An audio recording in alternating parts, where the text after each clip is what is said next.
$17.52. That settles my back taxes for $59.60. That does it.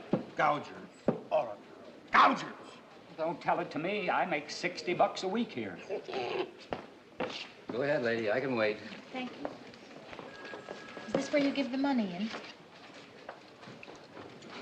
Excuse me, is this where you give the money in?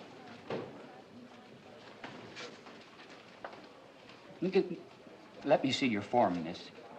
I mean, did you make out a form? I mean, where are your papers? But this is the only paper that I thought was necessary. Oh, I can't take your check without the regular 1040 form. It's to be sure it's the correct amount according to your return. But this isn't according to any return. It's just money. I want to give it to the government. Well, this is very irregular. First of all, this is the Department of Internal Revenue. Oh,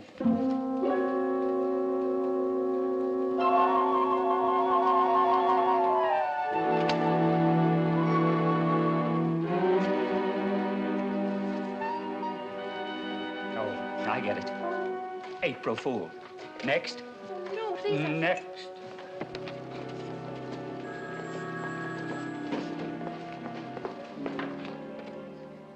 I went to see the head clerk, and then the assistant to the Secretary of Treasury, and then the Secretary of Treasury. But when I insisted on seeing the president, they insisted I come to see you. Dr. Svensson, you think I'm crazy too? The name is Stephenson. Victor Stephenson. And we never used that word around here. Now, Mrs. Benson, you just take one of these and try to relax. Here, dear. You know, Mrs. Pink! They're pink pills! My husband was pink! I can't take a Crunch pink. it. Crunch it right down. That's right. That's right.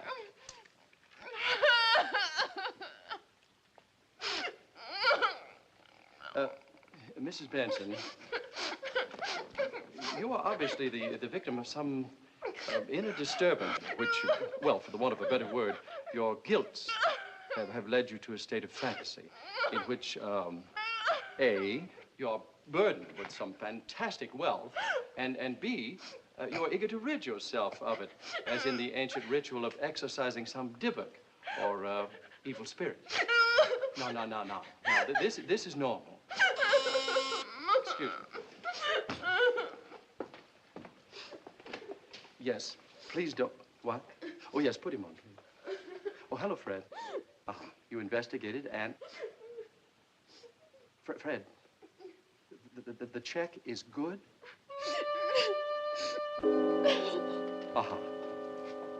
Yes. Thank you, Fred. I have the strangest tingling sensation in my toes. Are you all right? What? Oh, what happened? Well, A, you fainted, and B, I poured water on you. I'm terribly sorry, but I didn't know what else to do. No, it's all right. You did the right thing. Do you faint often? Oh, just once in a while. It's a shock of realization whenever I've been dead wrong about something. The fainting is a running away, as it were, from the reality that I'm not infallible. You see, it's been the pattern of my life from the time I was a... Wait a minute, what is this? Who's doing what to who, or whom? Mrs. Benson, you are a young woman who is apparently worth in the neighborhood of $200 million. And for some incredible reason, you want to give it to the government. You don't need a psychiatrist. You need your head examined. Now, out of my office. Out! No, Dr. Stephenson. Out of my office. You said something a minute ago that was very understanding and true. I never heard it expressed before. But I want your help. Mrs. Oh, please. Yes. Yes, the oath I took forbids me to turn away from a cry for help. Sit down, Mrs. Benson. Oh, it was what you said about my wanting to get rid of my money, like exercising some evil spirit. Ah, yes.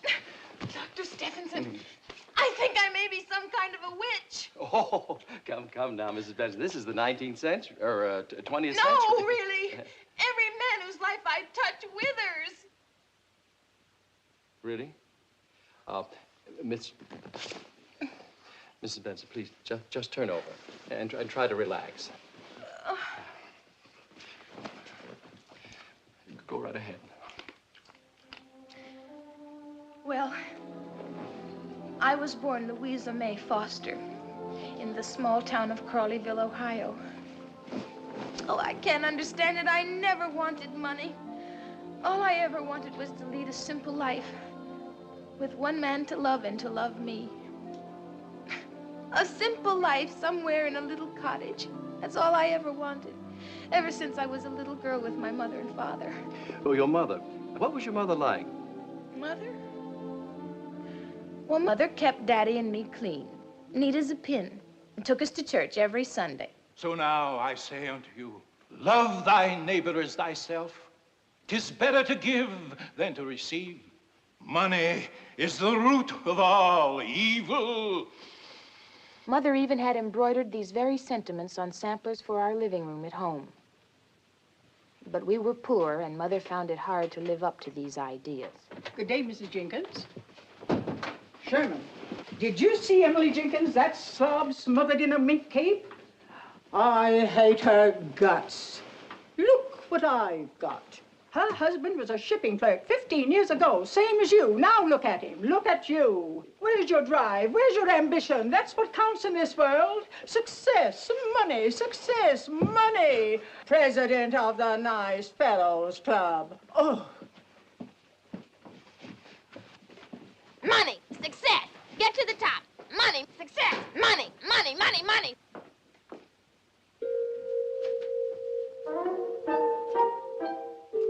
As the years went by, I saw my dear, sweet Daddy dwindle away under this, till you practically didn't know he was there.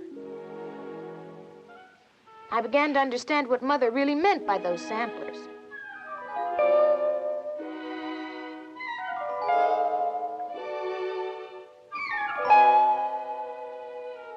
You play your cards right, and we'll have more money than we need. But Mother, money isn't everything.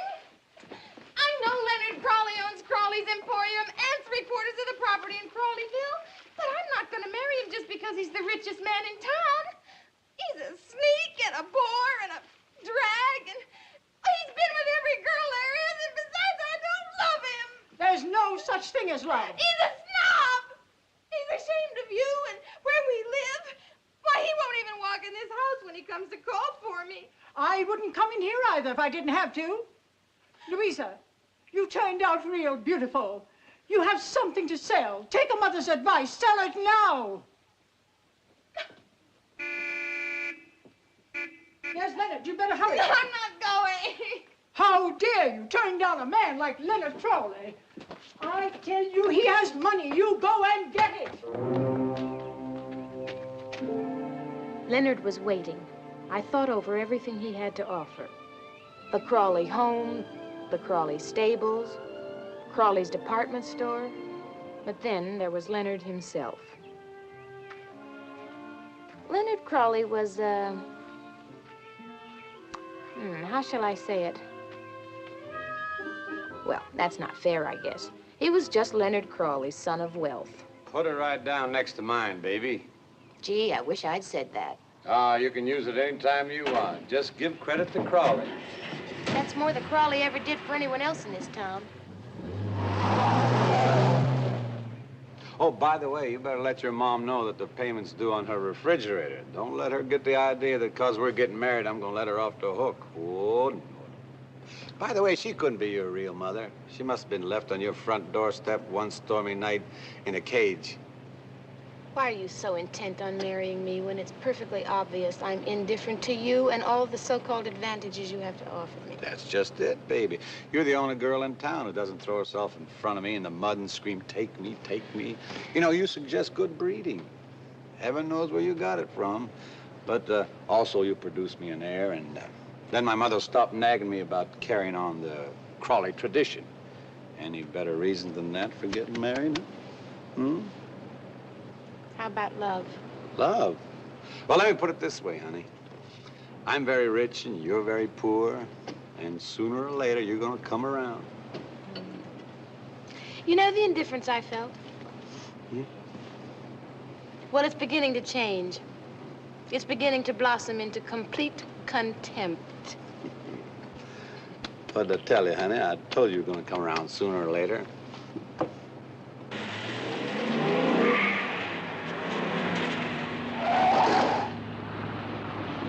Gotta pick up the 6 o'clock town news for my store manager.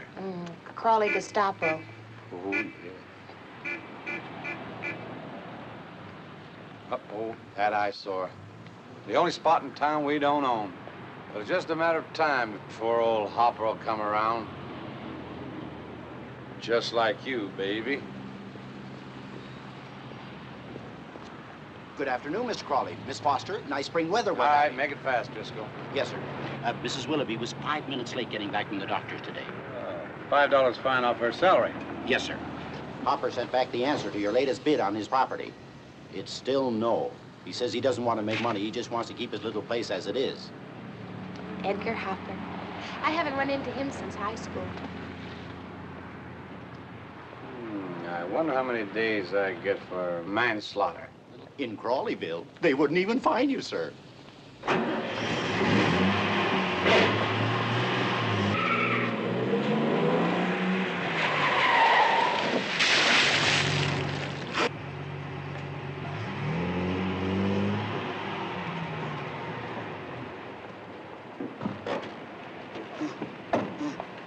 Hi, Lenny.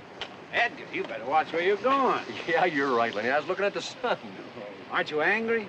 Why should I be angry? It's my fault. Well, then maybe we could fight. Well, there's no sense doing that, Lenny. You'd kick the heck out of me. All that football and golf and tennis and everything. You're a real winner, Lenny. What are you, an orthodox coward? No, Lenny, I just believe in passive resistance. Oh, Mahatma Hopper, I presume. No, as a matter of fact, Gandhi and I both got it from this guy, Henry Thoreau. You're all covered with mud, Edgar. Oh, I mean Mr. Hopper. Louisa Foster, isn't it? Hey, I haven't seen you since Mrs. Pritchard's class. Hey, you've grown. Or maybe I shrunk. Yeah, well, he wouldn't be covered with all this mud if he'd let the town pave that piece of road in front of his property like anybody else. It costs too much, Lenny. For what you Crawleys charge for a bag of cement, this town ought to be paved with gold. Thanks, Lenny. Hey, I gotta be going. I don't want to keep those trout waiting. See, don't grow anymore, Miss Foster. Just right now.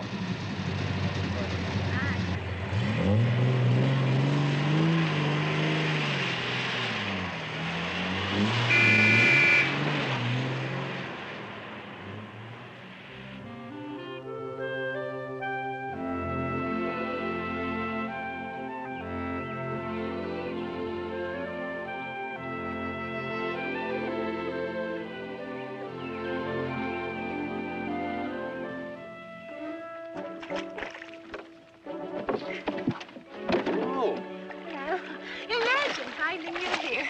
I just happened to be swimming by. Well, you scared the fish away. To pull me in. I am full grown. You said so yourself.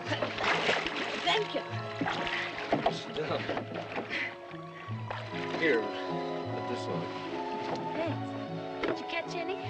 Well, yeah, 3, including you. I'll cook them for you. My clothes are right down there. Do you have anything to cook them in? Well, my baronial estate's right over there. Is that where you live? Yeah, kind of on the simple side, I know. Simple. Yes. Oh, our lives are frittered away by detail. Simplify, simplify. What did you say? Our lives are frittered away By detail. Simplify. Simplify. A girl who can quote Thoreau. Oh, I couldn't quote him before I went to the library this morning. I'd never even heard of him before yesterday. You mean you didn't swim by my boat just by accident?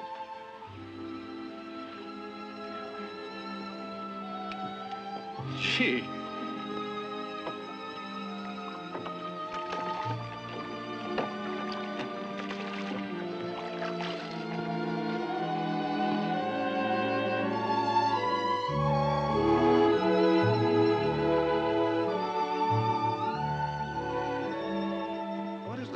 is Leonard Crawley doing here anyway? Well, now, whatever gave you that idea about me? Well, I don't know. Everybody in town takes it for granted. You are engaged to him, weren't you? Well, he takes it for granted. But Edgar, as far back as I can remember, in grammar school, in Mrs. Pritchard's class, you know, when I sat in front of you, I wished that I had had long pigtails so you could stick them in the inkwell. Did you really? I'm not going to marry Leonard Crawley. Of course, he'll never understand anyone turning him down. Especially for you. Louisa. You mean you take this instead of all that? But Louisa, I've got nothing. I'll always have nothing. I'll always be nothing. Edgar, that's what I want. Nothing. To quote me and not Thoreau, I love you.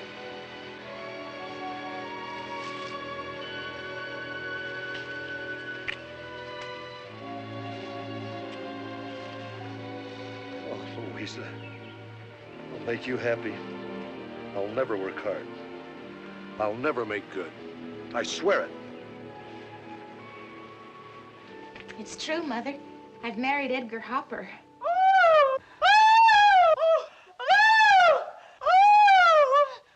Whereas Mother received the news of my marriage to Edgar with ill-disguised displeasure, Leonard took the news in his stride.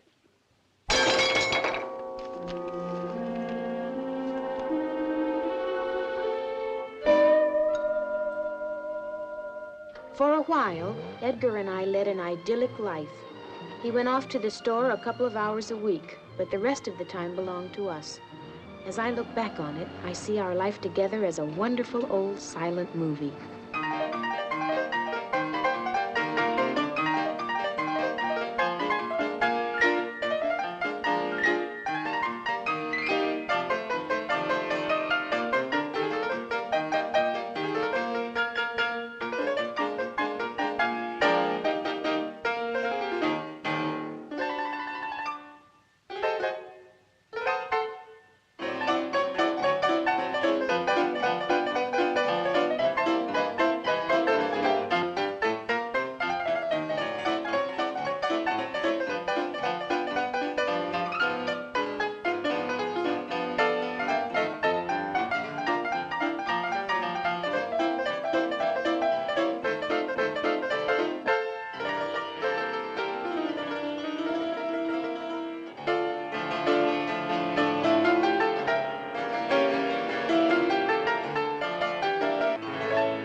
This leak fixed in no time. Well, that old water tank always gave a lot of trouble. Hey, you know, I'm going down to the store one of these days and get some chicken wire, fix these springs. You can do almost anything with chicken wire. I sure do love chicken wire. Leonard. If you're thinking of running some up for dinner, ma'am, I'd be pleased to stay. Hello, Leonard. Hi. Hi. Well, if it isn't a happy Hopper's at home. You know, I've been all over the world. It's the first chance I've had to come over and see you, lovebirds. You know, I saw the Taj Mahal by moonlight, Louisa. Oh, but I envy you. Here. What's that camera for? Oh, I'm doing a documentary. Slum conditions in Crawleyville. Oh, come now, Leonard. You needn't be such a sore loser. Well, you see, you gave me up for all this, and I can understand it, you know. Nice roof under your feet, rain of face at night, all the grass you can eat. Hey, Leonard, huh? Get out of here before I twist your head off like a turnip. Well, is this the voice of passive resistance speaking? No, just get out of here. Oh, Luigi, you all right?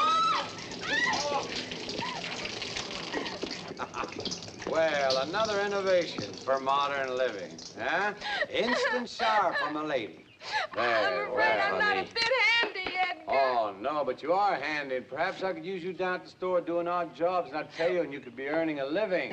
My wife doesn't have to work. I'm sorry.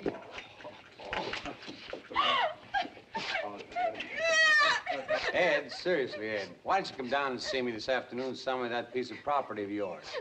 Someone could do something with it. Not you, of course, but someone. I said to get out of here. All right. Get out of here. All right, I will. I'm getting out. Sorry to barge in on you kids like this, but I'll send a Christmas basket.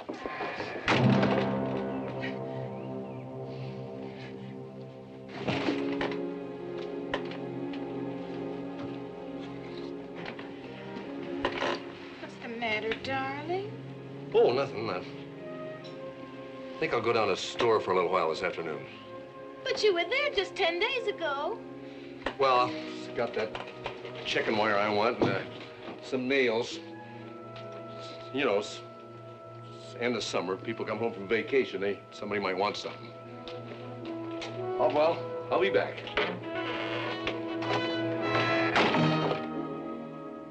But he never really did come back. Not the Edgar Hopper I knew.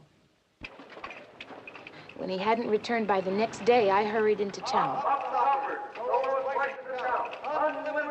This is the biggest sale in the history of our county. Don't crawl the Crawley, folks. I guarantee you can't get set off because of no air conditioning. This is it, folks, right here on Main Street. Hop the hopper. We undersell everybody.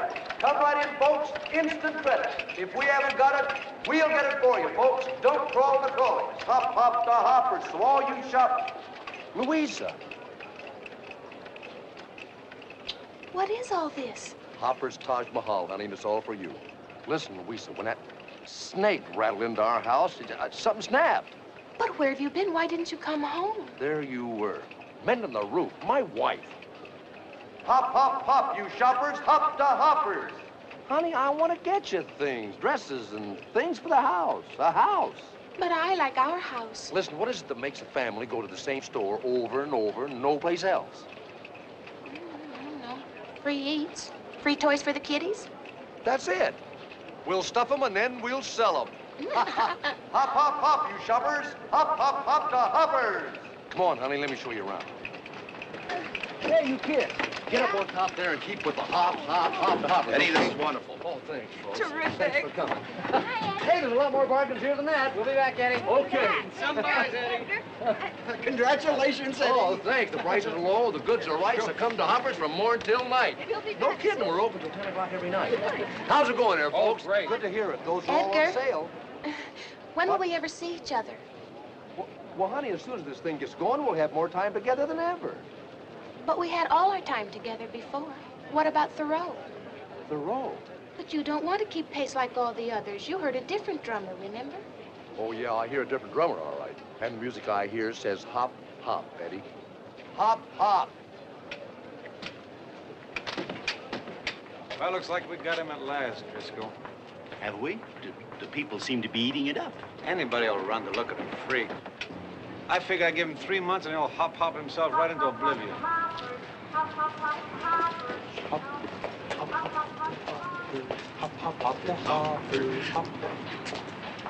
Forgive me, sir, but we really must advertise.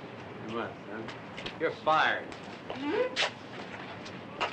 Merry Christmas and a happy New Year. Merry Christmas and a happy New Year.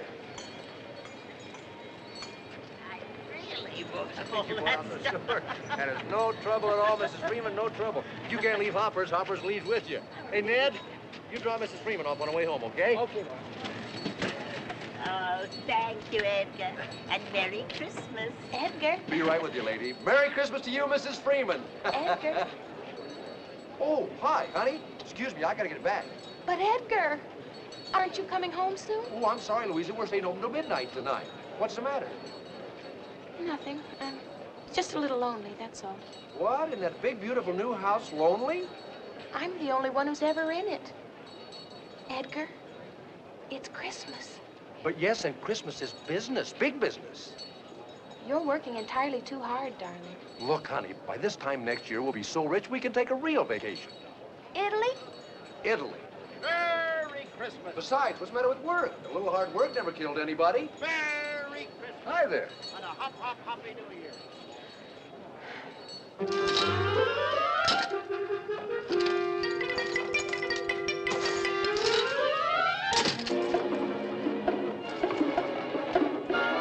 Edgar's hard work included hitting out with every modern sales device known to man, and Crawleyville was his captive audience. We were millionaires overnight. Darling, I checked the hotels in Rome and I have the reservations for our vacation. I'm sorry, honey, that'll have to wait till next year. Next year. Yes, next year. In the meantime, get yourself a couple of art books and a box of spaghetti. Oh, you liar, you cheat! You deceived me! Deceived me? You think I got a blonde tootsie on the side or something? Oh, I just wish you had! At least then I'd know you were relaxing!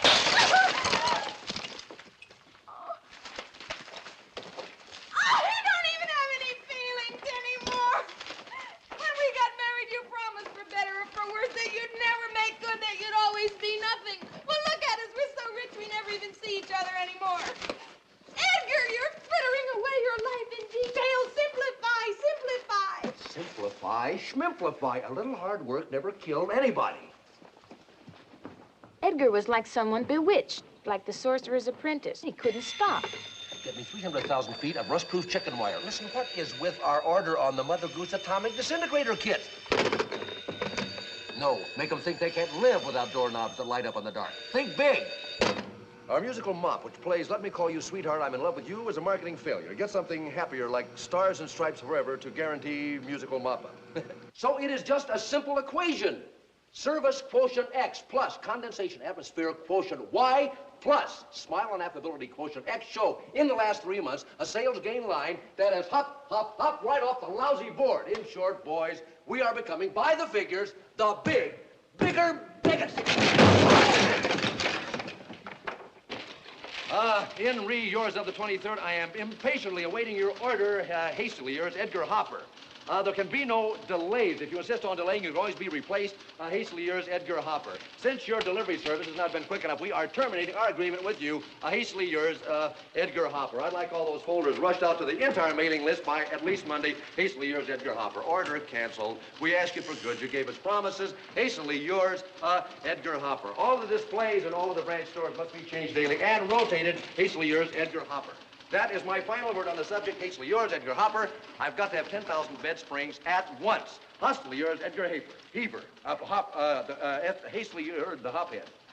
Hastily yours, the boss. I like that all in triplicate right away. Mr. Hopper, no one can work like this. The pace is too fast. We're not machines. We're human beings. Miss Bickford, there is no place here for anyone who cannot keep up with the pace of modern living. You are fired.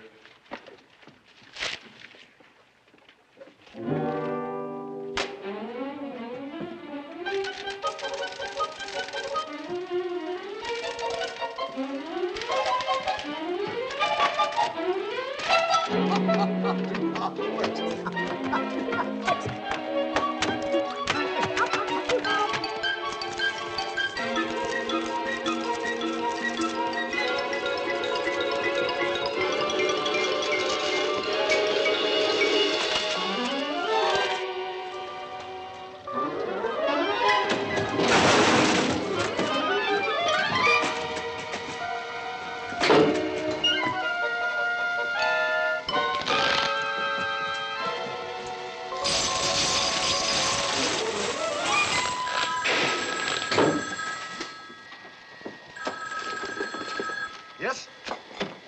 It happened. Get me my house, quick. You just closed the deal. My wife, hurry. Leonard Crowley just handed over the keys. Louisa. Louisa! Hello? Louisa, it happened. What's happened? The next time you walk down Main Street, there won't be any Crawleys there. It's gonna say, Hoppers. Louisa, I did it. I wiped them out. He's through in this town. I guess that's what you wanted, isn't it? Oh, I got what I wanted. And I got money, wealth, success, position. And next year, this town is going to be called Hopperville. And how'd I get all these things? Through work. Just good, hard work. Which all goes to prove that a little hard work never killed anybody.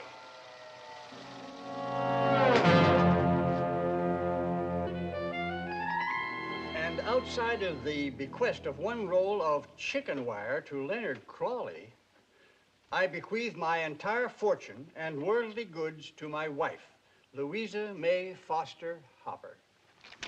Edgar had left me approximately $2 million in cash and securities. And as Thoreau probably never said, that's a lot of lettuce. But, my dear, you mustn't think that this in any way makes you a witch. Oh, of course, it is tragic that Edgar died. But one swallow doesn't make a summer. Your behavior sounds exemplary, to say the least, the very least. Why did Edgar change that way? Oh, normal. Quite normal. You see, he was the weakest of the tribe who had somehow won the prize, you, without really having had to fight for you. Latent feelings of inadequacy lay dormant until he was triggered by Leonard, parading before you in his rich, many-colored feathers. Edgar naturally felt impelled to get even more feathers. And driven by this ego drive, he smothered in his own feathers. It happens every day, you know. Tell me, what happened to the other feather, or fellow, this Leonard? I never heard from him again. Oh. Dr. Stephenson! Lisa, I'm sorry. Just relax. Oh, I'm terribly sorry. There. Now, please. Just relax. Yes. Try to relax. You were saying about Leonard. Where did Leonard go? Well, he just walked away like a plucked chicken. Normal. Quite normal. Yeah. Well, I put all the money in the bank, and I gave the house to Mama. And I took a small allowance for myself, and I got out of Crawleyville. I took a trip to Europe alone, to Paris. I wanted to forget, and I was determined never to marry again.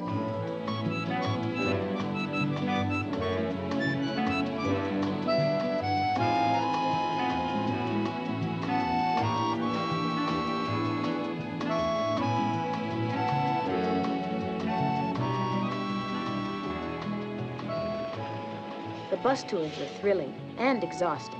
Du Charlie, c'est le meilleur stationnement du quartier.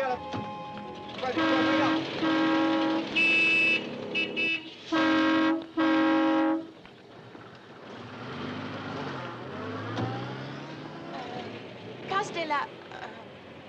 Desjardins de... Est-ce que... I ain't got all day, lady. Where do you want to go? Oh, you speak English. All of us foreigners do. It's compulsory. You American? Nah, lady, I'm a Russian spy for the CIA. Well, would it be, huh? Go to the American ghetto at the bar at the Georgia Sank, or go visit some of your phony friends learning about life at Les Dumago. Well, frankly, I'd like to do either, but I don't know anybody here. Et dis donc, toi, retire-toi de là rapidement, hein? Ah, pourquoi? Bah parce que je veux stationner. Mais je suis là maintenant, vous démarrez. Mais tu peux pas stationner ici, voyons, t'as une femme dans la voiture. Non, c'est vous qui allez foutre le con. Sans ça, je vais vous appeler votre langue. Sans blague. Vous ne voyez pas que je suis en train de parler à une dame? Oh, qu'est-ce que tu me racontes dans la famille? Fais-le que je saligo, va, je te vois, madame. Mais tu veux pas nous laisser partir? Well? Well, well, I think I'd like to see some more pictures. I've just been through the Louvre, and that was wonderful. The Louvre. Now, what is that? It's a garbage pail of the arts. Hey, vous! Allez. Démarrez! Well, how about the show at the Gallery Lafayette?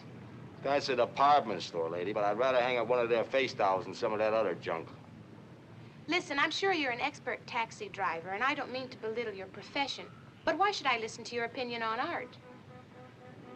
Because I happen to be one of 5 people today who could definitely be called an artist. Maybe 6, including Frida. Who's Frida? Chimpanzee on my block. Oh, that's great. That's great. I mean, you'd see a technique like that, it just wipes you out. I'd go away. What is it? What is it? Innocence. Van Gogh had it. But he had to chop his ear off in order to free himself. Free himself from what? Intellectual hang-up. Now, if we could all do that, go back to a life like that, uncluttered, unhung. Simple. Oh. Well, Frida had the best teacher in the world, you know, Rene Carrier there. I'm very happy to meet you, Mr. Carrere. I'm Louisa May Hopper. You don't look anything like the Emile Desjardins that said you are in your cab. The name is Larry Flint. I used to take Emile's cab out for him once a year the day his wife has a baby. Frida's finished now. It's a masterpiece. Oh, look at the line, and the color, and the sweep, and the texture. Marvelous. A testament to the human spirit. Total primitive articulation. Does Frida's work sell? Sell! You think Frida cares what her work sells? You think I care what my work sells? Typical American yardstick, you eternal buck. So I left the place. Well, Mr. Flint, I was only asking. What's that? She's at it again. Well, is someone being murdered? Are we going for the police? Hey, Larry, we shot 3 already.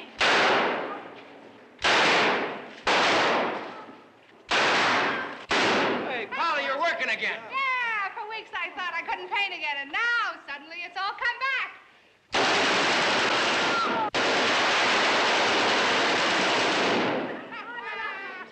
One of the greats. Oh, that picture makes me sick. Oh, thank you. Thank you very much. Good. Feel sick. It should make you feel sick. It's destruction, pure and simple. That's what today is all about. That technique is her way of expressing it. Oh! What was I doing in Paris, 4,500 miles away from home? It was fate. I had come to meet Larry Flint, an unspoiled, dedicated artist, searching in his own troubled way for the simple life. Suddenly, I knew I wanted to share that life. Well, I never did go back to the Ritz. I'll never forget the wedding. Frida made a lovely bridesmaid. As a matter of fact, she caught the bridal bouquet and ate it. For a while, Larry and I led an idyllic life. As I look back on it, it all seems like one of those wickedly romantic French movies.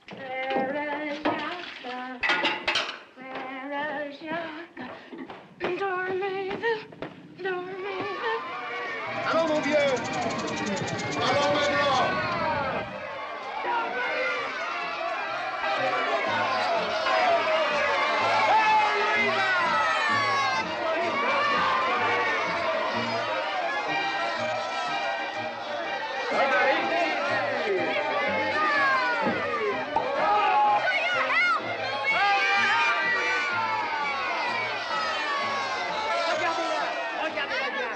Regardez ce beau corps, ces seins, cette femme. Vous qui veulent l'embrasser les épaules, tendrement, les yeux qui veulent dire voulez-vous coucher dans la chambre avec moi? Écoutez, regardez ça, c'est merveilleux, ces lèvres. Oh là là, Louisa!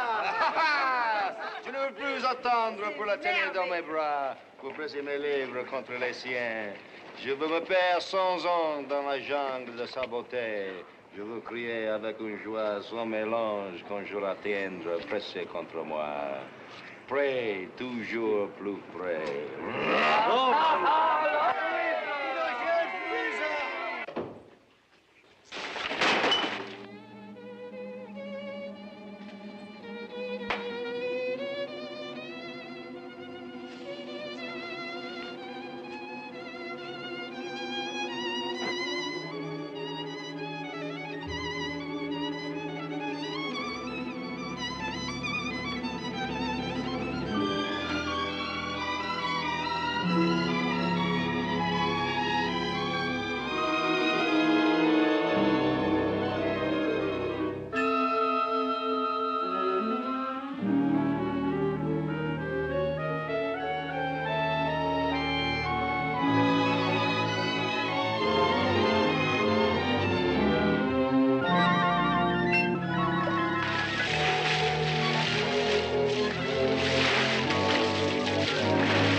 rest of the time, I kept house.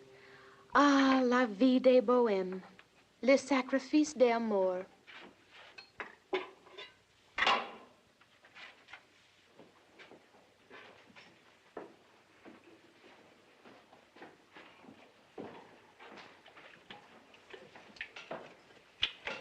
This week's dinner. Oh, darling, how beautiful. How did you... Oh, for 752. But, darling, that's one of your most beautiful paintings. Well, we can see it anytime we go to the butcher shop. Monsieur Blanchard has got it hanging right over the tripe and the sweetbreads. But I've told you so many times in the United States and Won't America... touch it. Not a nickel. Money corrupts. Art erupts. Oh, that's a beautiful saying. It's immortal. I just made it up. Hey, say, listen, why don't you bring some of that downstairs for me? Will you? I got some erupting to do.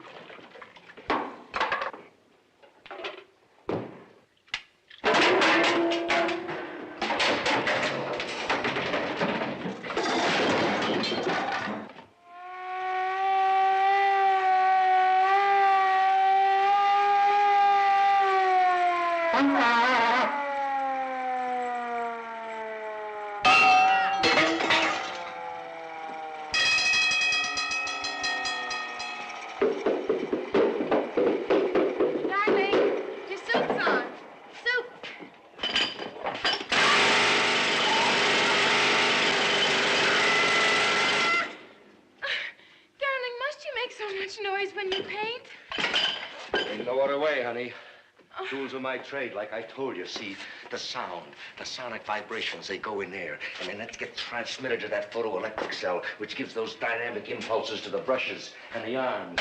And it's a fusion of a mechanized world and a human soul. Well, it's the only affirmative statement being made in the world of art today. I'm sorry I forgot. It's a terrible thing being so dumb. Well, you're really not so dumb, honey, because to tell the truth, I don't understand it myself.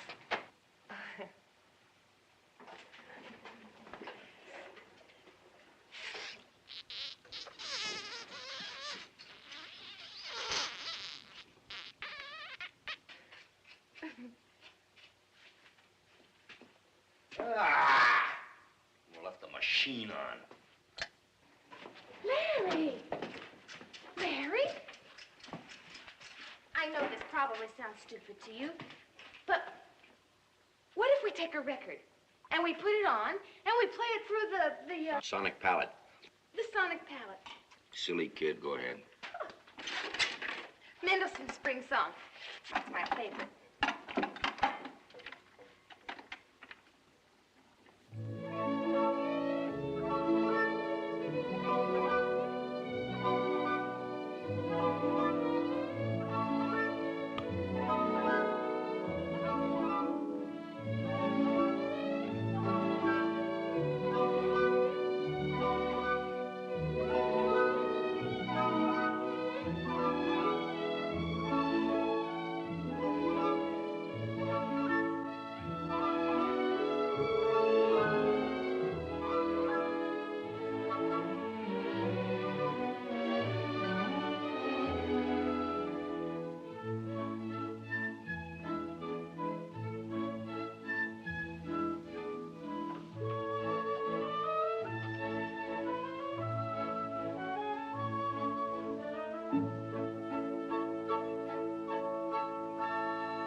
Larry?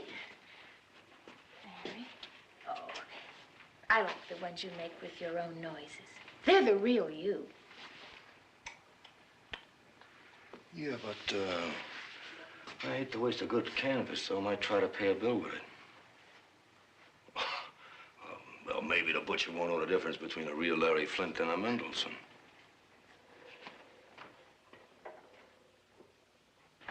Hey, Louisa! Hey! Guess what? What, darling? I didn't leave it at the butcher's. I was there showing it to him, and there's this customer in there buying pig's knuckles. So he looks at the picture, and then he puts on his glasses, and he gives me his card, and he gives me 40,000 francs. That's almost $200. Oh, why, that's wonderful, darling. all from that silly little idea. Yeah, well, I gotta go downstairs and get to work. I'll be listening for all those dear funny little noises.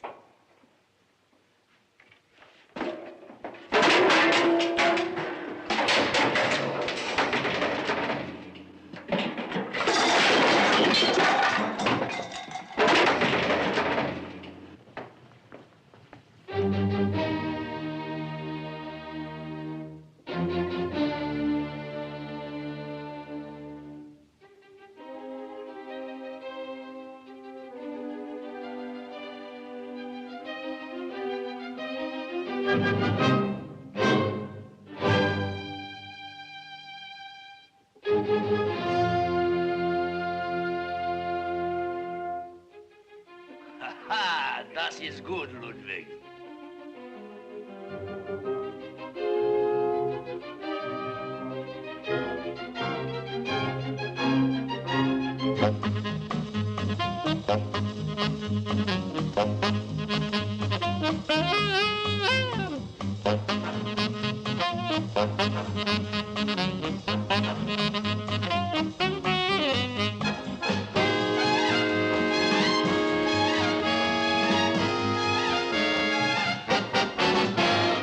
The show was a smashing success. Larry was famous and rich overnight. In the middle of this excitement, I was filled with apprehension, although I tried to conceal it. I'm insufferably honored. Translation, mais, s'il vous plaît. Frida and I are very happy. At last, painting which is music and music which is painting. How do you do it? Joe, how can anyone explain the workings of the inner man? Actually, the act of creation might best be described as pure animal instinct. If only Beethoven were alive to just hear this painting. Ah, yes, poor Ludwig. I think he'd be very pleased. Your paintings make me want to kneel, pray, and cry. Well, in that case, Baroness, why don't you buy one? Then you can kneel and pray and cry at home. Translation, master! Please let me introduce you to all Paris. Well, thank you very much, but me wife and I don't take much to our places. We'll just go back to our little garage and attic. I got work to do. But of course, we didn't go back to the old place. We had a lovely house on Ile Saint-Louis, but Larry was never there. If he wasn't entertaining at the gallery, he was at his studio just outside of Paris.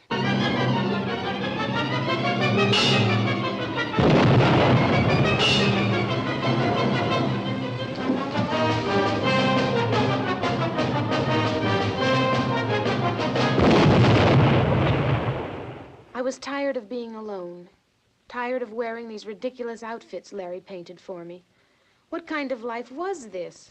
I was just another canvas to him, just another walking catalog. Where was the simple life Larry and I had had, that vie de bohème? He was obsessed with success.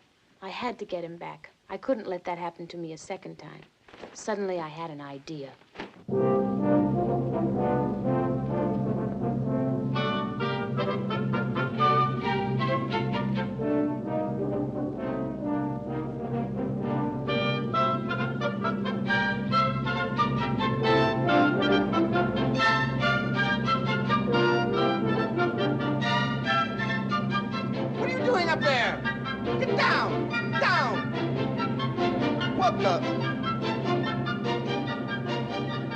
Stop that! Right now! Stop that! Stop that!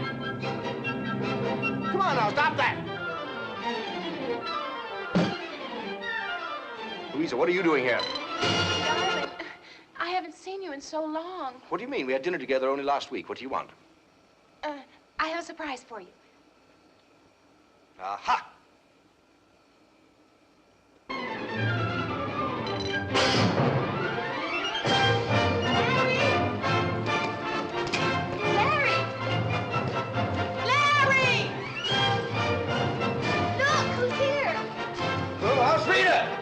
Painting better than ever.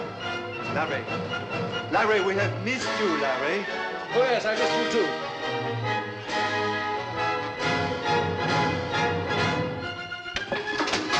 Harry, we have a picnic and bread and wine and cheese, and I thought we could all... No, I'm sorry, but I'm working against a deadline. There's murals for Newman Marcus. That's a department store in Texas. 100 150 thou. We gotta get it rolled up and on a jet by tomorrow. What are you doing up there? Ah! God, I never should have had these damn things made in Paris. What are you doing? Where are you going? Get back in line there. Stop that. Stop that. Get back there.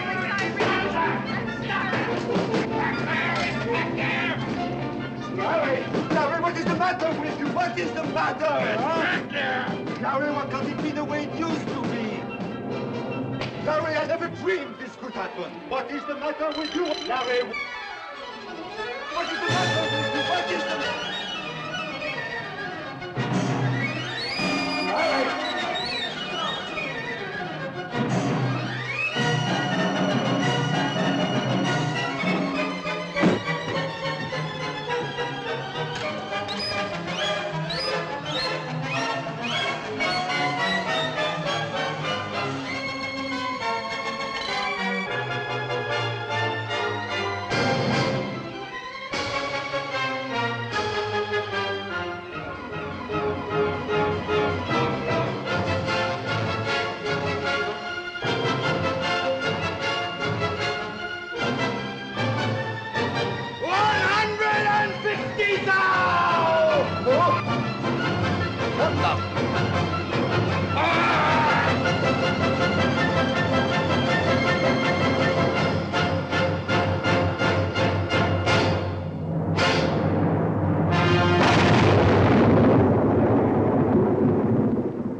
Peinture, œuvre d'art, autres biens mobiliers, immobilier à mon épouse, Madame Louisa May Flint, demeurant... En anglais, s'il vous plaît.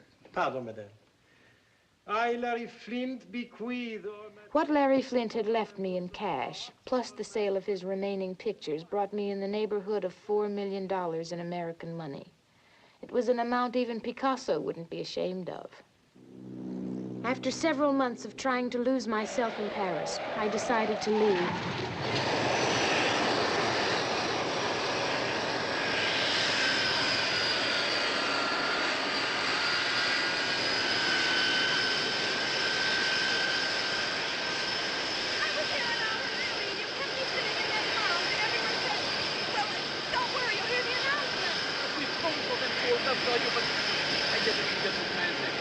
Believe me.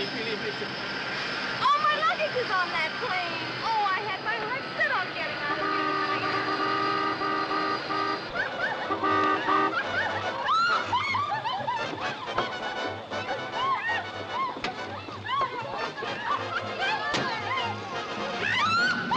But I can't possibly stay in Paris for another day. You missed the last trolley back to town? Oh, Mr. Anderson. Should I have that plane? No, I'll take it. Thank you, Mr. Anderson. Excuse me, Mr. Anderson. Overseas call, sir. San Francisco. Excuse me. Hello? Uh-huh. I recognized him immediately. Unbalding, glamorous Rod Anderson, Jr. Millionaire tycoon, up from riches, inheriting $10 million from Senior Anderson's maple syrup empire. Unmarried, he seemed to have no trouble in getting what he wanted, in business or in pleasure. Quiet. Thank you. Well, Mrs. Flint, where would you like to go? I was sorry to read of your loss. I saw you at one of your late husband's openings. I didn't buy anything, though. I don't like his paintings. Well, I don't like your airplanes. Where are you going? New York, Miami, Irkutsk, any place you'd like to go. I just flew in from New York this evening for some party. I stayed about a half an hour, and if I'd had it, I don't like parties. So you just put on your Superman suit and fly away home? That's right. And there it is. Or don't you accept hitches from strange men? Oh, I know who you are, Mr. Anderson. I just don't know if I'll be very good company. I don't have much small talk. I haven't any time for small talk either. Excuse me, Mr. Anderson. Overseas call. Hong Kong calling. Excuse me. Uh-huh. Yeah, huh? All right. Sell it. Thank you. Well, where shall it be? New York. New York it is.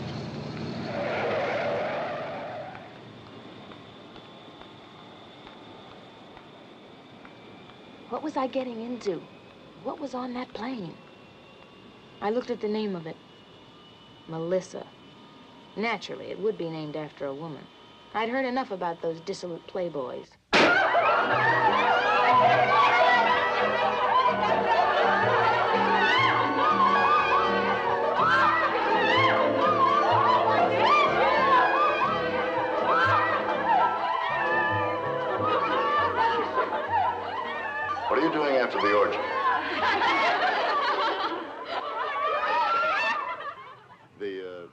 MacLaine is ready.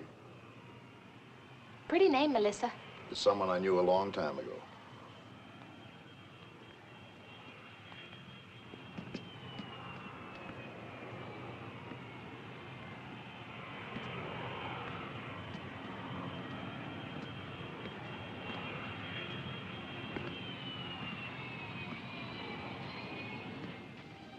Good evening, Mr. Anderson. Good evening, Mark. Mark, this is Mrs. Flint. She'll be flying back with us. What sort of weather have we? It's clear, sir, all the way through to New York. Excellent.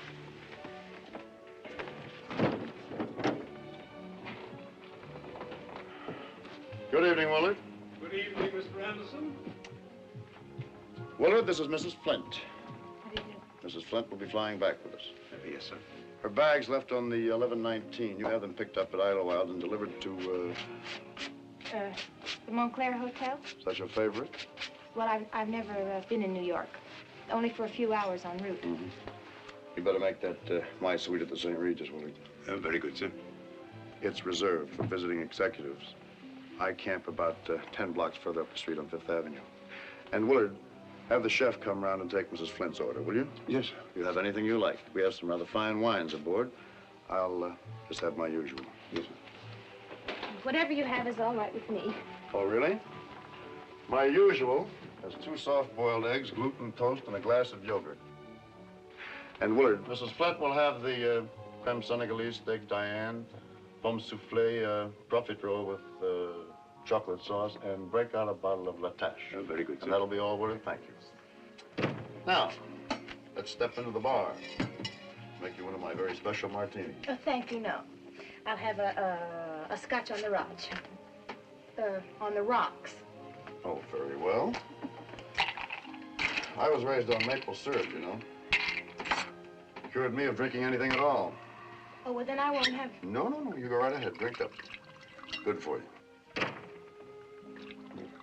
A telephone? Watkins in Chicago. Excuse me.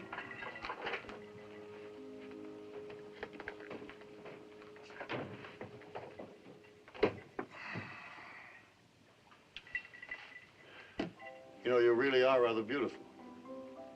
But, is that your hair? Yellow. Okay, you just sit tight. No, I think Prescott's bluffing anyway. True, there was no orgy on board. He wasn't the Diamond Jim Brady of the jet set. But he was arrogant, cold, sure of himself, ordering people around. Another object lesson in what money and power can do to a human being. For all of it, he really seemed to be a miserable and lonely man. Why, he never even smiled. Not once had a smile lit that stony, sunless face. Well, a tycoon's work is never finished, is it? That's what you call yourself, isn't it, a tycoon? Absolutely. Absolutely. Every morning I get up and look at myself in the mirror and I say, good morning, tycoon. I know you don't approve of me, Mrs. Flint, but that need be of no concern to either one of us.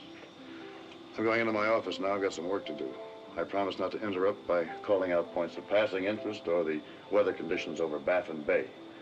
I'll see you in New York, and don't forget to fasten your seatbelt.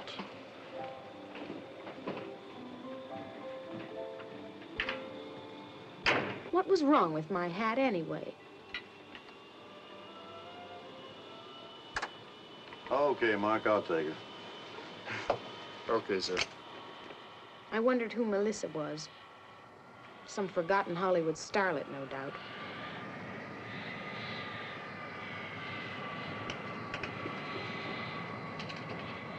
I was scared. I hated being alone during the takeoff.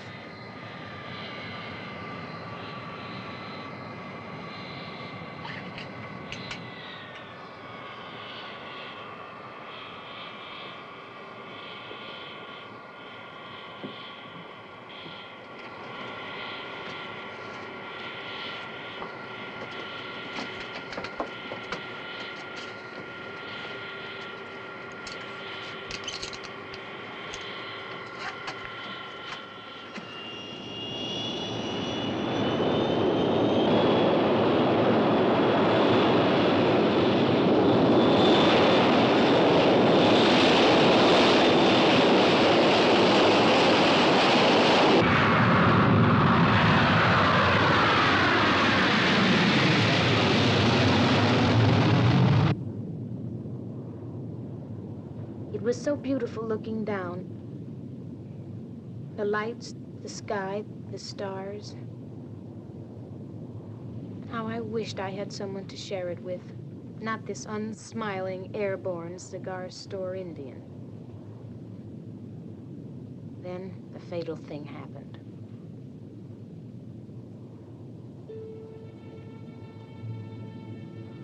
I'm glad you decided to join me. Nice to have someone to share it with, isn't it?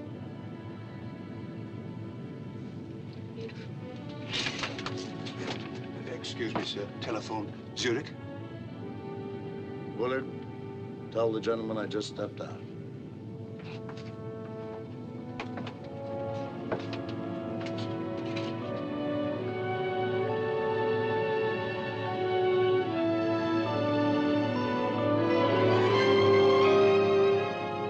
I never did get to the St. Regis. We were married in New York, in his fabulous penthouse.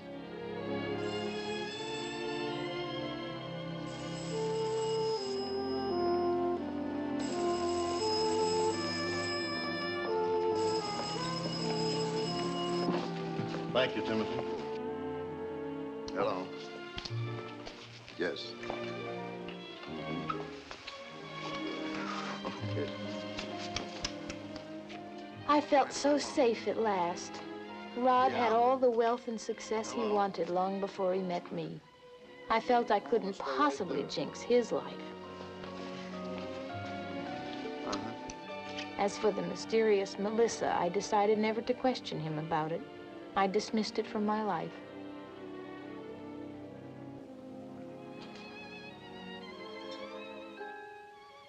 A little trinket from Harry Winston.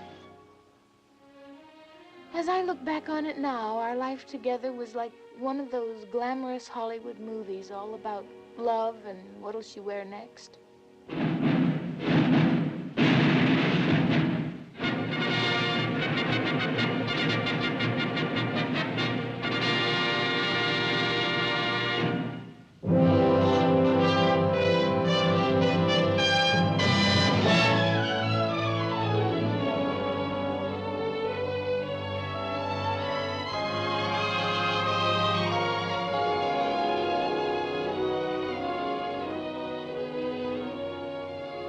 Remind me to tell you later that I love you. I'll remind you if you'll remind me.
Now, Louisa, you look divine. Sister, thank you. You remember Peter, don't you, darling? But of course. We met at El Morocco the other evening. You play beautifully. So nice of you to come. Thank you. That's a beautiful dress. Oh, I'm glad you like it. It's my favorite. My very own favorite. I want to talk to you. What is it, dear? You remind me to tell you later that I love you. Rod! Mickey! Louisa!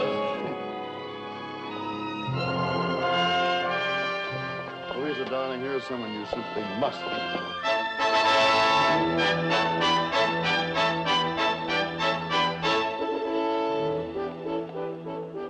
Darling, now you know Nicky Cathcart. Wonderful to meet you. Mrs. Cathcart. Louisa. I do hope the two of you can come down to us for a shoot. Love to. We always get a bang out of a shoot. Remind me to tell you that I love you.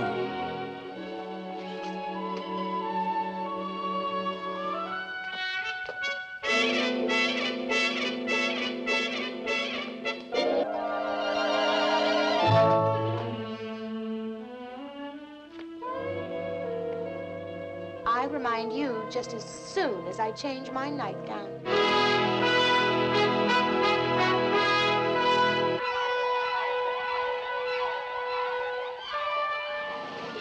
Lord Kensington? Lady Kensington, may I present my wife, Louisa? How do you do? So nice. Delighted. How do you do? We're so happy you could fly in for the evening. I hope the two of you can come down to the Abbey this weekend. Oh, we'd love to. Oh, but darling, I haven't a thing to wear. I'm reminding you to remind me to tell you that I love you. Thank you for reminding me. I'm reminding you that you said to remind me to tell me that you love me. Thank you for reminding me. Thank you.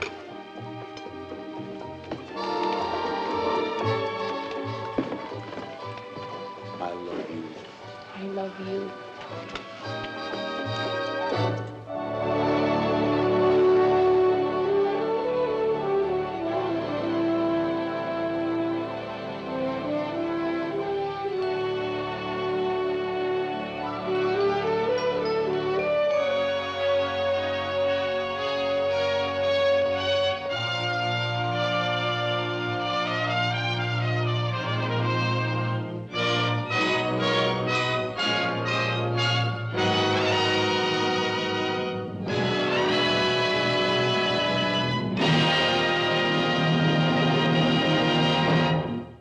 Why didn't he tell me before? Hello, darling.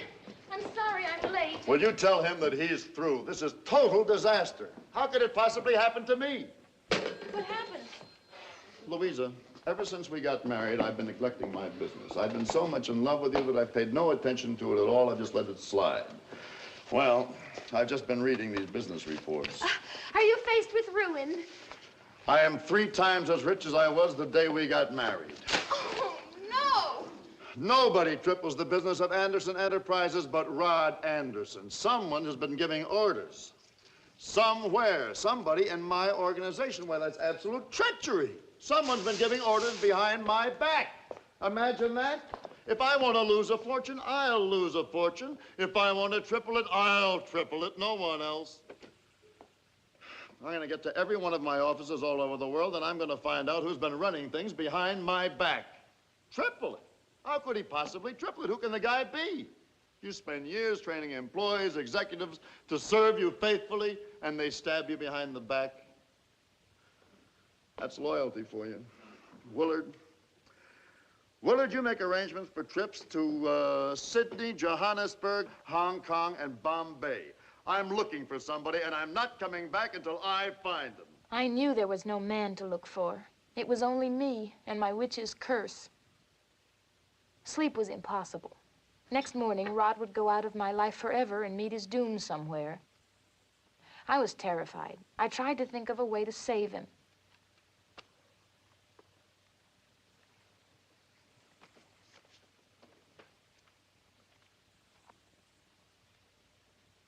Melissa, happy days on his uncle's farm. The simple life.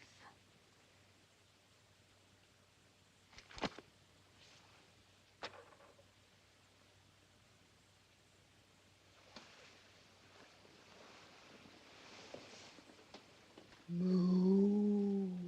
Hmm?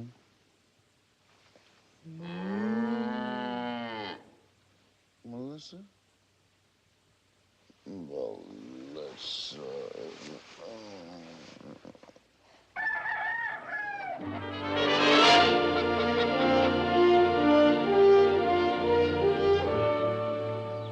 We had a simple, modest little farm, 24 leghorns for me to look after, and a cow named Melissa II, and a bull named Melrose.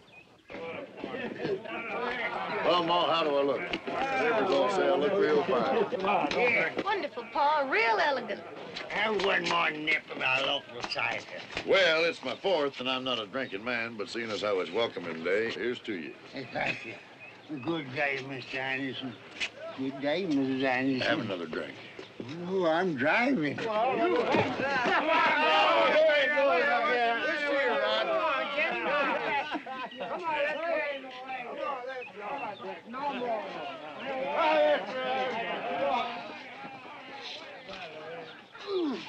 I'm sure glad I listened to you. This is our first day here, and already I realize that this is what I always wanted to come back to, and you made me do it. Uh-oh, feeding time. I'll go feed Melissa and you milk the chickens, huh? Been waiting a lot of years for that. Can't I wait till tomorrow? Well, it shows how much you know about farming. You don't milk her now, and she'll be mooing all night long. Let's go.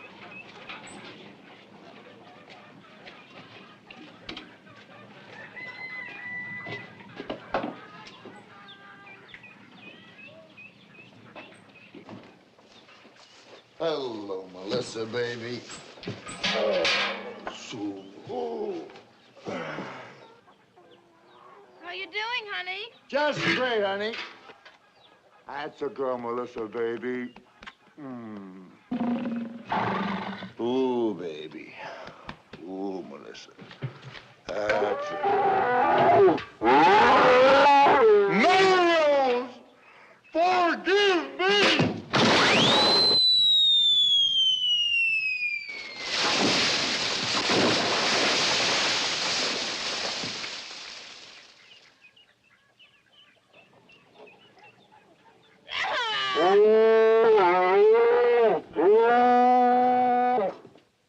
And all the rest of my holdings, cash and securities. Several months after the funeral, I had to listen to the grim business details. Rod had sold out everything so quickly that his fortune was pitifully reduced. It came to a mere $150 million. I felt alone and lost, and I was determined to live alone for the rest of my life. It was the only fair thing to do.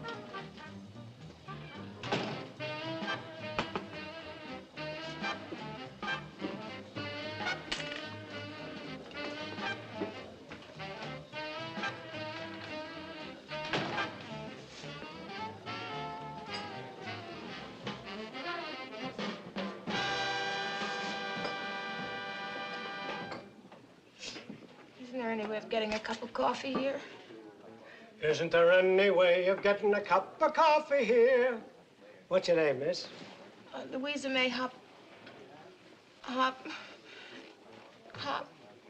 Flip Anderson. Isn't there any way of getting a cup of coffee here? Asked Louisa May. Hop, Anderson. Pretty eyes, pretty hair, and she asked so clear. Isn't there any way of getting a cup of coffee here?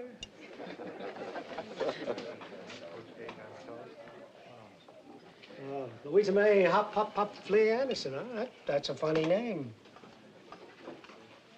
It's just Anderson. Please stay, Miss Anderson. I'll get you a cup of coffee. Clancy must be out back somewhere. I'm in here all the time. Say, I hope you didn't think I was being fresh. That's just part of my act, you know. I get a list of the customers' names each night before the show, and then I make up little rhymes using all their names. It's one of my specialties, that ad-lib stuff. Coffee, sugar, Danish, served Danish, and for a big finale and after. There's our Pinky, always at it. Pinky, ain't you ever off the floor? Why, it's Herbert Bodkin, I do declare, and Ernie Wilkins who's with him there. I said with a grin, Ernie, your hair is getting thin. And Ernie answered, who wants fat hair? Oh, it's true, I never seem to stop being on. No, I liked it. Are you performing around here? Am I performing around here? Huh? That's me, Pinky Benson. Can I get you anything else? It's on me. No, thank you.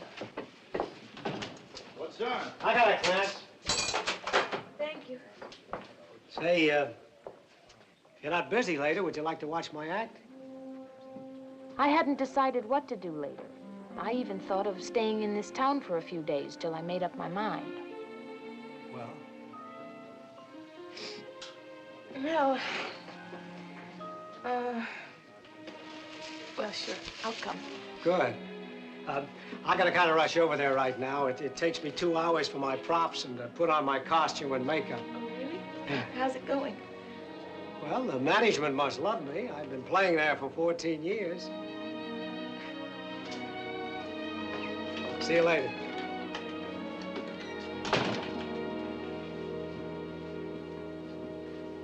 Order the well-done green bean sabotage. Here, over here. Medium well. Titus Billy. Hey, Albert. That's better for you, no cholesterol. Mashed potatoes, well done.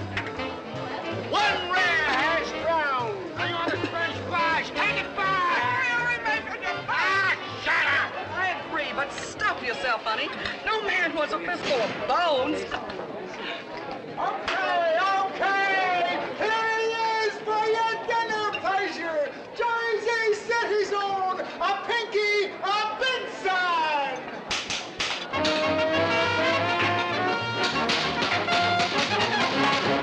Well, good evening, friends and neighbors. Hey, who do we have here with us tonight? The Shimkin. Her Rosie Shimkin was able to get a ringside table. She's wearing a rose in a hat, and with her is her husband, Matt, and that is that. Dennis Horner is sitting over there in the corner. Hiya, Dennis. And Peggy Norton. Peggy Norton and her sister Min, chewing on those bowls like Rin Tin Tin. So, welcome all. Welcome one. Lend an ear and have some fun. I think that you and I should get acquainted. I'll just come up to you and ask your name. What I say is live and leave me alone. Isn't the weather fine? And aren't you really glad? So glad that you came. Then after you and I become acquainted, I'll ask you if you'd like to stay a while. You'll say you will. You'll give me a smile. Oh, goody good. You'll make my evening worthwhile. Before our little rendezvous ends, we won't just be acquainted. We'll be the very, very best of friends.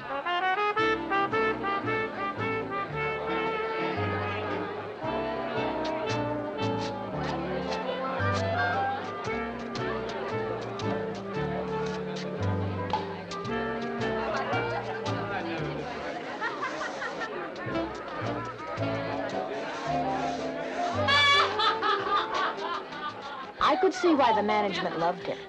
He didn't interfere one bit with the sale of food and liquor.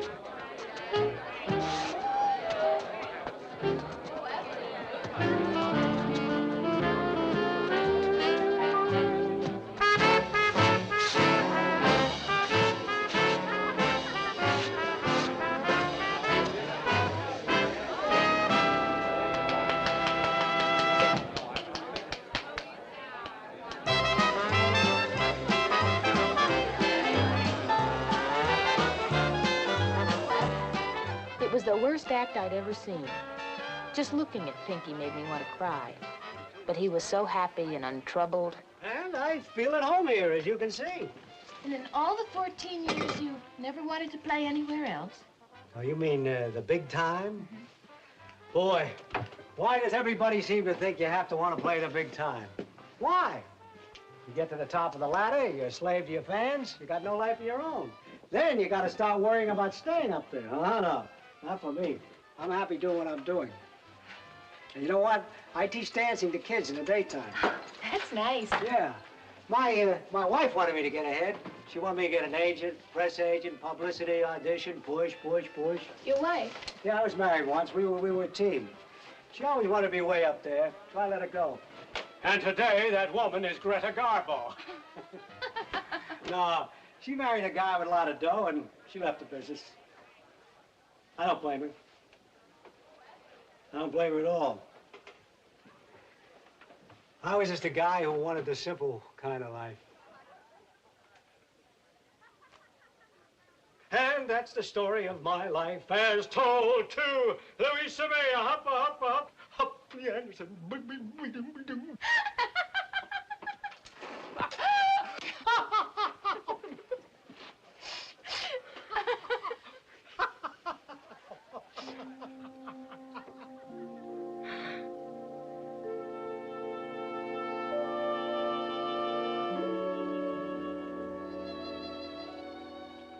Louisa May Anderson Benson.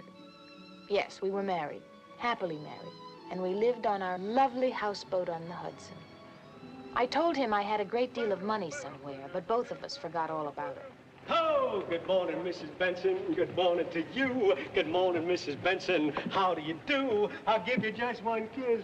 Then I'll stop, 'cause I gotta give our little boat a mop, mop, mop.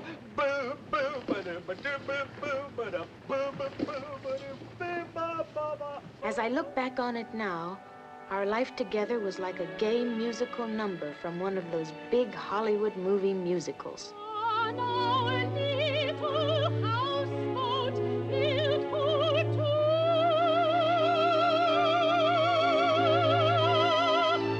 Tiny little houseboat just for me and you.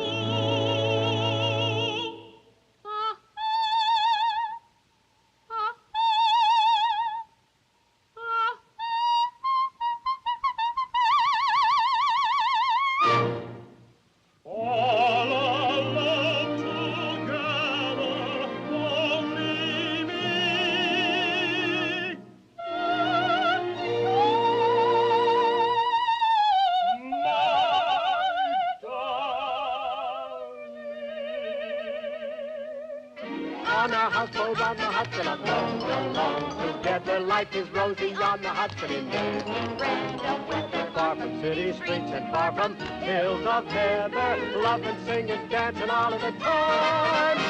So hey ho, let's go. Life is just a vaudeville show. Sing and dance. Take a chance.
Louisa, for us you are the captain and the crew.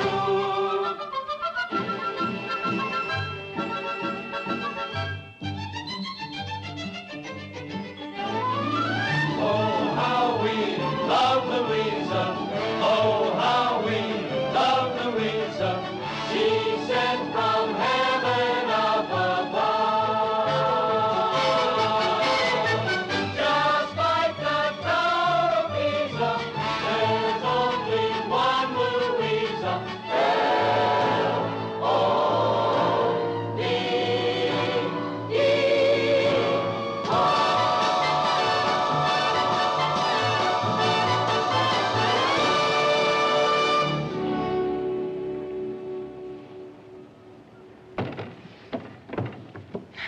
Love. Then it began to happen. We were planning a birthday party for Pinky after the last show.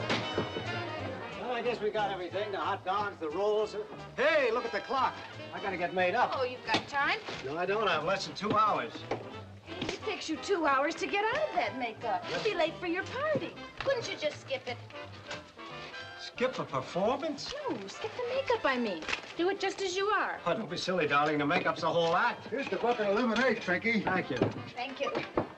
Mr. Trentino, because of the party, would it be all right if Pinky went on tonight without putting on all his stuff? Sure. You don't want to miss your own birthday party. Okay, honey? I feel naked. Look, leave out the verses, too. Leave out the verses. Just this once. Well, all right on account of the party, but I feel funny. I'm gonna lay an awful egg. And now for your the well-done green peas secretary. Shown, ha-ha, boy. A Pinky, a Benson. Let's get out of here. Waiter, check.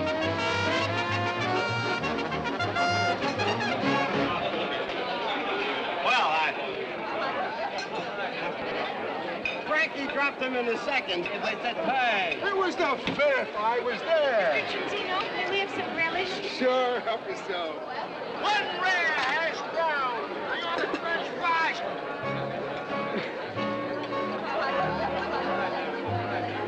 I think that you and I should get acquainted. I'll just come up to you and ask your name. I'll tell you mine, I'll say, isn't the weather fine? And aren't you really glad? So glad that you came. Then after you and I become acquainted, I'll ask you if you'd like to stay a while. Hey, Doc. You'll say you would. You'll give me a smile. Oh, goody good. You'll make my evening worthwhile. And before our little rendezvous ends, we won't be just acquainted. We'll be the very, very best of friends.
think that you and I should get acquainted. I've grown accustomed to this place.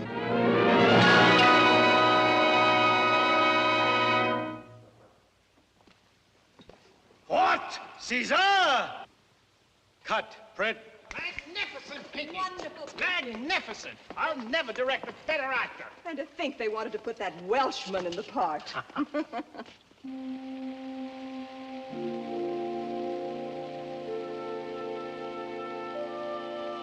Well, I was still near water, sitting by our beautiful Hollywood pool, alone. I'd done it again, and I'd lost Pinky. Lost him to fame, fortune, his agents, publicity men, secretaries, and his adoring fans. How about my preview in Westwood last night, huh? What a gas. Sure was, Pinky. All those Pinky Benson fans screaming, yelling, crying. Ah, the little people. I love them. I love them. And if the studio tries to cut 1 minute of that film, I'm gonna burn that nut house to the ground. 5.5 hours is not too long for a Pinky Benson fan. Yes, Mr. Benson. Now, about the premiere. Everybody in the ball, see?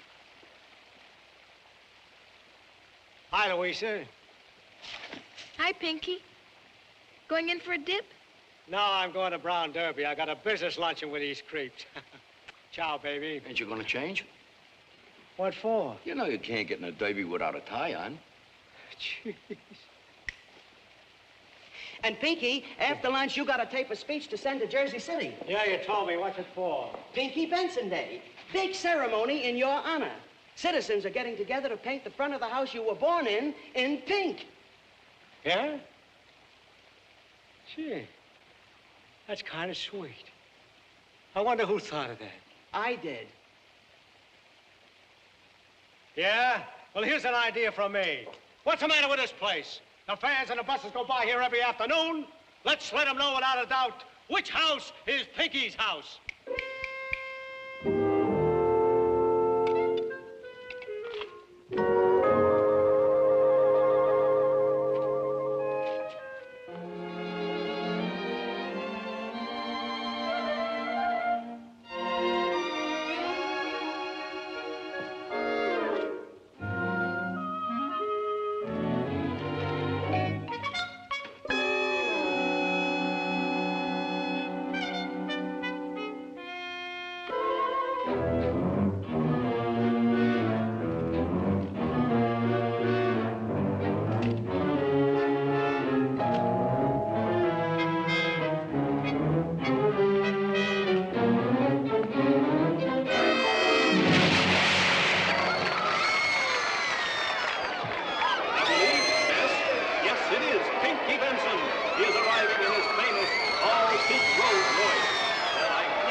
Covered the biggest of all premieres, Ben-Hur, Cleopatra, but this, Flaming Lips, this is the biggest of them all.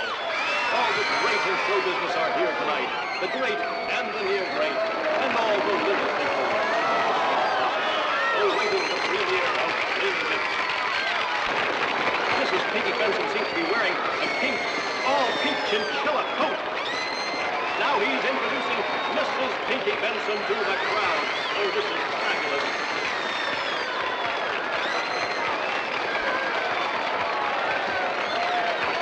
The crowd is roaring so much. I hope you can hear me, ladies and gentlemen. I have never seen a premiere like this. And now they're going into the theater as Pinky Benson. Tonight, in Flaming Lips, Pinky Benson proved that a comedy can run 5.5 hours. Earlier today, Pinky told us his next film will run 7.5 hours. Listen to that applause, Oh, Pinky. Pinky, baby, you're right. This is the greatest thing you've ever done. Pinky, I don't ever want to direct another actor for the rest of my life. Thank you, pal. Let's get rid of that creep. I'll direct the next one myself. This picture is a cinch to do 15 million at the box office. Yeah, too bad I only get half of that. Yeah. And the studio wants you to co-star with Frank, Marlon, and Carrie in a remake of The Four Horsemen. Well, Why should I carry those dead weights? I'll play all four. Come on, he can Pinky, do let's it. get out of here. The mountain. Come on. Break it up, break it up. Everybody out. all right.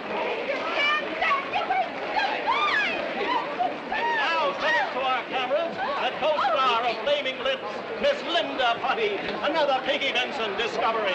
Making new discoveries is the basis of our industry. And now, coming to our microphones, here she is, Mrs. Pinky Benson. My wife has always been my inspiration. Pinky will never get out the front way. Why don't you just slip out the side way, darling? Yes, I guess so, but I hate to do this to them. After all, I'm what they came to see. Yeah, we know. Baby. Come on, So let's this go, way. Pinky. Bring it up. That's all.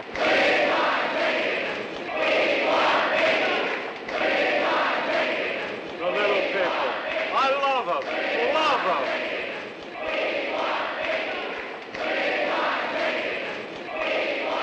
Ah, bless them. I can't let them down. After all, I'm the stuff their dreams are made of. I belong to them. Hey, Mullet! Mullet! Look who's here! It's me! It's your Pinky! Look, it's Pinky!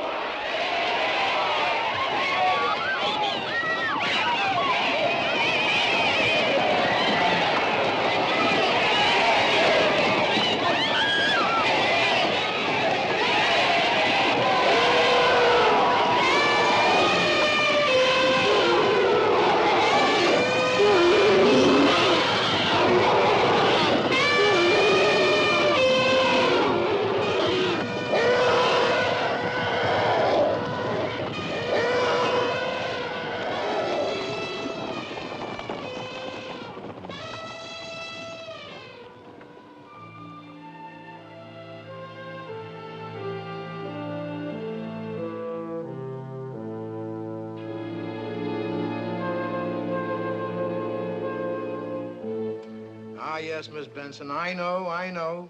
But it's Willsville time in Dixie. And we've got to face the facts, death-wise, that is. So I'm going to give it to you short and sweet. You get all the moo, all of it.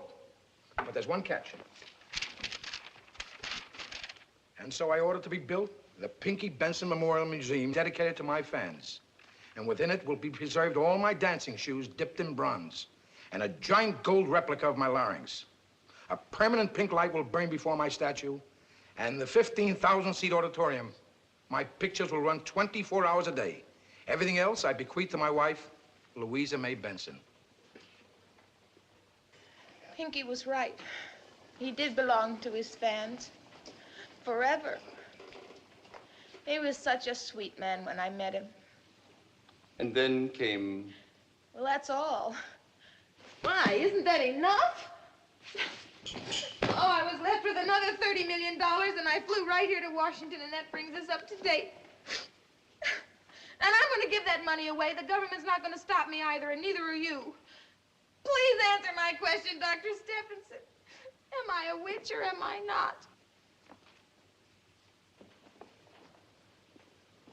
Well, you haven't said anything for the last 2 husbands.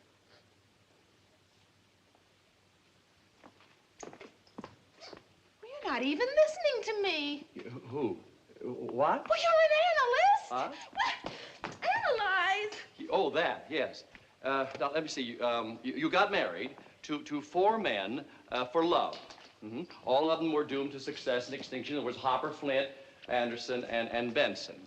And one man you hated. That was Leonard Crawley. Well, that's a very strong emotion, hate. Say, you know, I think... Wait a minute, what do you expect of me? Instant analysis? Why, your case might take 24 hours a day for the next 50 years. In other words, Louisa... Would you marry me? Dr. Stephenson. Look, if it's simplicity you want, you should see my apartment. I'm a dedicated man of science, and I'm so tired washing out my own socks. What do you say, Louisa? Victor, I'm honored that you'd risk your life for me, Thank you. but it isn't fair. I simply don't love you. No? But would you mail my check in for me anyway? Oh, please don't feel so bad. Maybe you'd help me after all. I said yes to 4 men and I said no to you. Isn't that progress? Of a sort, I guess. You see, after listening to my accumulated life story, you naturally assumed that I'd say yes. But you were wrong. Wrong. I was wrong. I have the strangest tingling sensation in my... Doctor, step! Victor, are you all right? Wake up, Doctor! Oh, dear. How do I get... I've got to... Oh, please help me. Would you please press that button and let this thing down? Dr. Stephenson.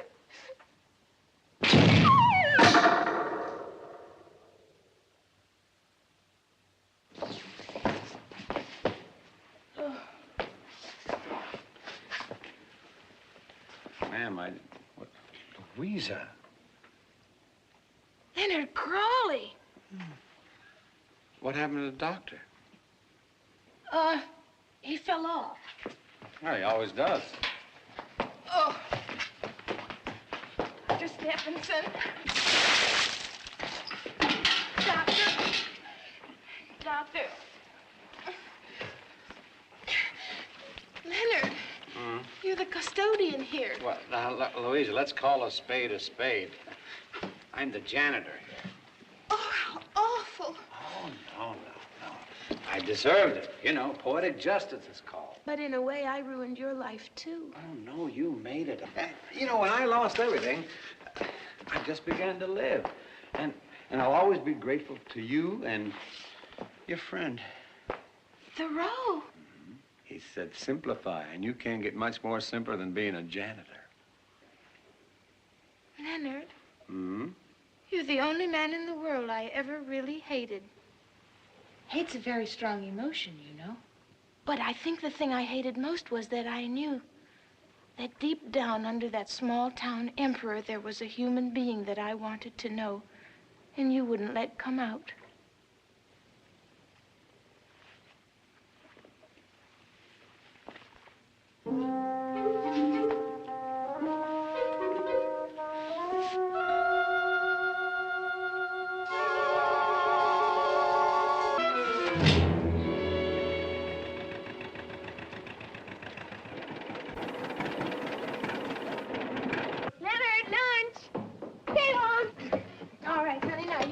These around.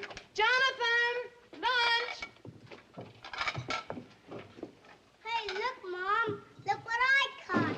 Sharks. Well, wonderful. We'll have these for dinner. Now, help your brother. Geraldine, lunch, honey.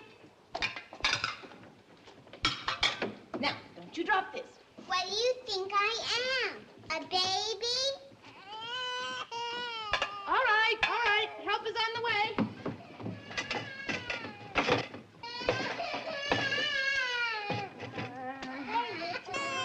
Okay. All right, children. You can start your milk now. Aren't we gonna wait for Daddy? No, Daddy's finishing the plowing he started this morning. And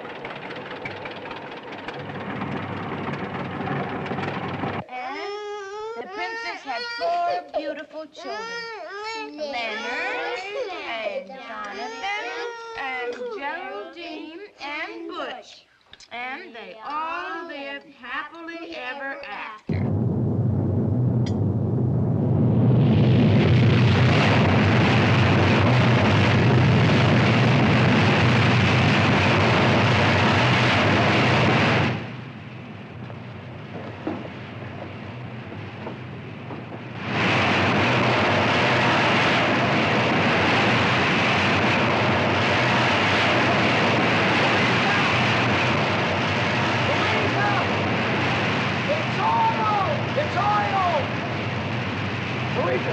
It's oil! It's oil! Look at it!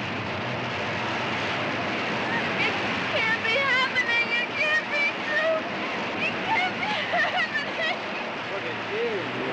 It's real. Hey, look at this. It's real. It's oil. You bet it's real, and it's ours. Yours? Yes, you idiot. It belongs to us. You punched a hole in our pipeline. Not ours. No, it's ours.